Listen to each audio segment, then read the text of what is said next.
Happy new ইয়ারের শুভেচ্ছা জানিয়ে আমি আমার ব্লগটি আজকে শুরু করছি। ভোর 6টার সময় প্রচণ্ড ঠান্ডায় কাঁপতে কাঁপতে আমরা বেরিয়ে পড়লাম আজকে আমাদের নিউ ইয়ার সেলিব্রেট করতে। 1 জানুয়ারির এই দিনে প্রথম সূর্যোদয় দেখে মনটা বেশ ভালো হয়ে গেল। চারিদিক ছিল প্রচণ্ড কুয়াশাচ্ছন্ন, তার মধ্যে গাড়ি চালিয়ে যেতে বেশ কষ্টই হচ্ছিল। তাও মাকে দর্শন করতে যাব বলে আমরা বেরিয়ে পড়েছি আজকে।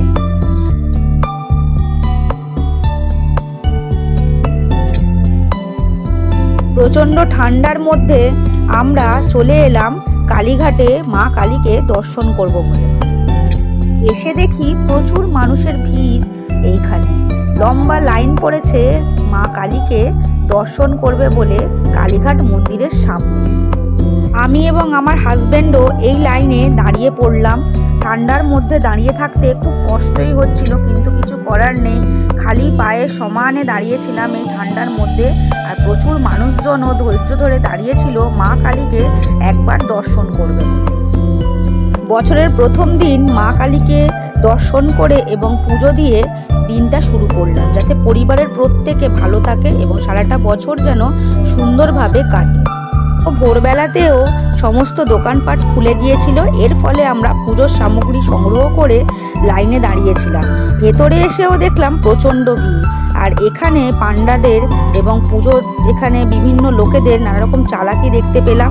250 টাকা 300 টাকার বিনিময়ে বিনা লাইনে মানুষকে ঢুকিয়ে দিচ্ছে, আর এর ফলে গোলযোগ সৃষ্টি হচ্ছে। আর যারা দীর্ঘক্ষণ লাইনে দাঁড়িয়ে ঠান্ডায় কষ্ট করে এগিয়ে চলেছে তাদেরকে কোনো রকমভাবেই ঠাকুর দর্শন করতে দেওয়ার জন্য যেতে দেওয়া হচ্ছে না। এই রকমভাবে চলতে থাকছে। তারপর মানুষজন গোলযোগ সৃষ্টি করলো।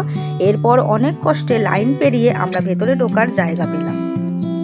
এরপর ধীরে ধীরে লাইন এগিয়ে গেল এবং আস্তে আস্তে আমরা মায়ের মন্দিরে প্রবেশ করলাম। কিন্তু মায়ের মন্দিরে প্রবেশ করেও বা কী হবে, ভেতরেও সেই একই গল্প। পুরোহিতরা দরজা আগলে দাঁড়িয়ে আছে, টাকা দিতে হবে তবেই মাকে দর্শন করতে দেওয়া হবে। সেখানেও ধাক্কাধাক্কি মারামারি মানুষ করতে লাগলো।